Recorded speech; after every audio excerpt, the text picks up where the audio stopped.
थोड़ा सा पानी, घूंघट निकालिए, थोड़ा सा पानी भाग के ले आइए, हमारा दिल घबरा रहा है। अच्छा जी।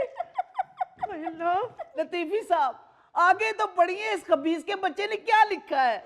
कैसे पढ़े, हौसला नहीं हो रहा। हौसला नहीं हो रहा कि तलीम इत्थों तक है।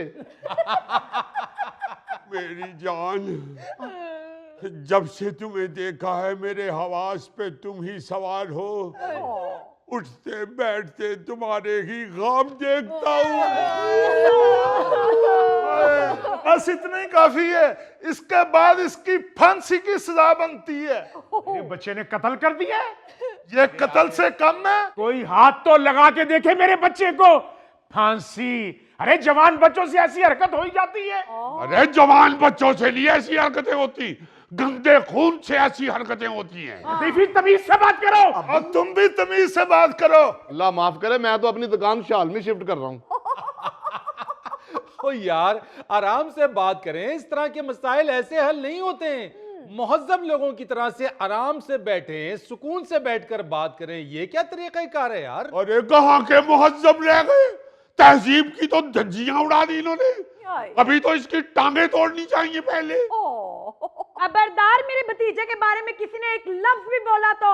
लो एक और आ गई हमैतन, पहले देख तो ले उसकी हरकत क्या की है। लतीफी साहब आप आगे पढ़ के सुनाएं जरा इसको। कैसे सुनाऊं, कैसे सुनाऊं, मैं तो उन्हीं लाइनों में से बाहर नहीं आ रहा। ये तो इसकी खुशकिस्मती के इसने मेरा खत लिख के फेंका है।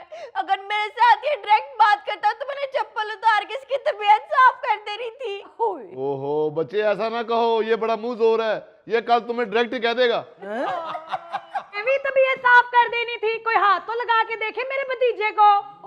लो भाई, यहाँ तो लेडीज रेसलिंग शुरू होने लगी है। आप पानी पीछे। इतनी देर से पानी लेके आई है, इतनी देर में तो हम बेहोश हो जाते हैं। ऐसा ना कहे, आपको कुछ हो गया तो हमारा क्या होगा। ओ लतीफी साहब पानी पियो तो फटाफट खत पूरा पढ़ो। पकड़िए, हम किस लाइन पे पहुंचे थे? आप रेलवे लाइन पे पहुंचे थे खुदकुशी के लिए।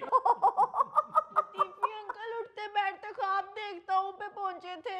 हाँ, अगर तुम कहो तो मैं तुम्हारे लिए आसमान से तारे भी तोड़ के ला सकता हूँ। हाय सदके जाऊं।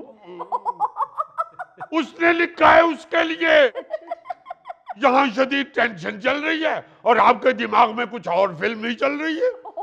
नहीं वो मैंने तो इसलिए कहा था कि आप मेरे लिए जलेबी लेकर आए थे ना। चले फिर ठीक है, ये लीजिए जलेबी और घूंघट निकालिए। लतीफी साहब ताड़े मियां बीबी दे चौंचले ने सारे खत दा मजा किरकिरा करता है। वो आगे पढ़ो की लिखा है। आगे लिखा है, मेरी जान सदके जाऊं मैं।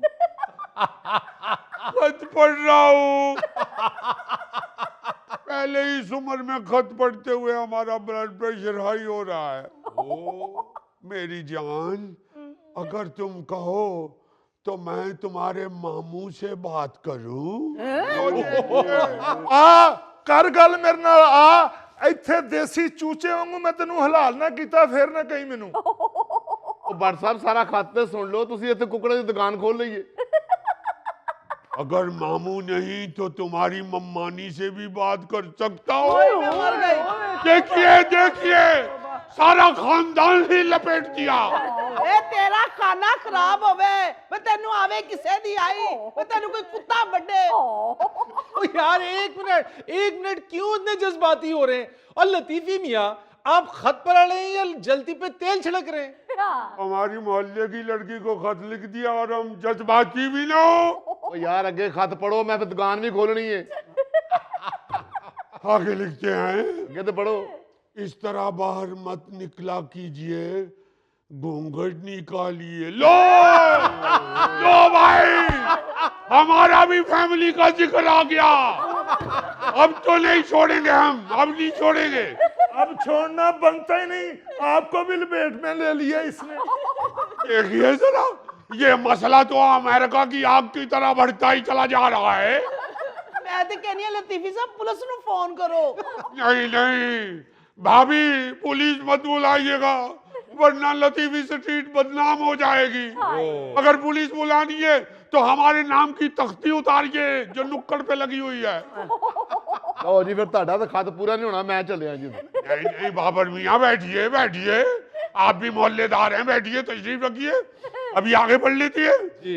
आगे लिखा हुआ है कि किसी दिन मुलाकात के लिए लतीफी स्ट्रीट से बाहर आइए। लो भाई, आ गया जिक्र लतीफी स्ट्रीट का भी। मर गए, लुट गए, बदनाम हो गए। तो यार आगे पढ़िए लतीफी साहब। आगे लिखते हैं कि हम खत के जवाब का इंतजार करेंगे और चिप्स का पैकेट लेने के बहाने बाबर की दुकान पे आएंगे। लो भाई बस भाई बस, सारे मोहल्लेदार लपेटे गए। बाबर मियाँ, आपका भी जिक्र आ गया इश्किया रुक्के में। पानी नहीं, हौसला कीजिए, आपके पास तो पिस्तौल भी है।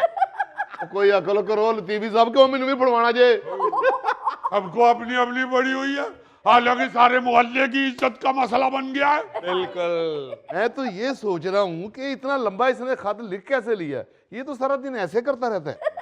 बाबर भाई, ये शुद्धनी है, शुद्धनी। बेटा, आपने मेरे बेटे को खत फेंकते हुए खुद देखा है? नहीं, मैंने खुद नहीं देखा। लो, बात ही खत्म हो गई है। ये तो केस ही आधा हो गया है। और खुद ही केस आधा हो गया।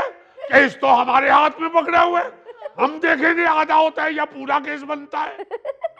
हाय हाय बाबा, ते मैनू कोई लड़ाइयां कराने वाली फफे कुटन लगदा है। लो बताओ बोलो। अस्सलाम वालेकुम। यार टीपू, तुम अभी तक ग्राउंड में ही नहीं आए, क्या कर रहे हो उधर? ओ ठहर जा तू, ये बेटा तुम साइम अयूब। बेटा तुम जरा बताओ ये खत कैसे पहुंचा तुम्हारे तक? बाबर अंकल, इसने मुझसे बुक ली थी और वो बुक जब मुझे वापस मिली तो उसको अंदर खत था। ओ लो जी, फिर इस लड़के ने सोचा होगा कि जिस तरह बर्तन खाली वापस नहीं भेजते, इस तरह किताब भी खाली वापस नहीं भेजनी चाहिए। लो बताओ, किताब में कौन सा उसने टीडे गोश्त भेजा था उसको? ओ बाबर अंकल, मैंने खाली किताब वापस भेजी है, मैंने उसमें कोई खत नहीं रखा।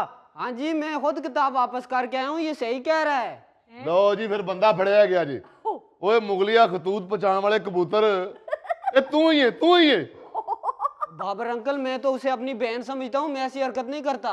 मैं आपको बता रहा हूँ, ये है ही चुगताई के बच्चे की हरकत। भाई वो कह जो रहा है कि मैंने खत नहीं रखा, तो नहीं रखा। तो क्या खत खुद किताब में घुस गया है?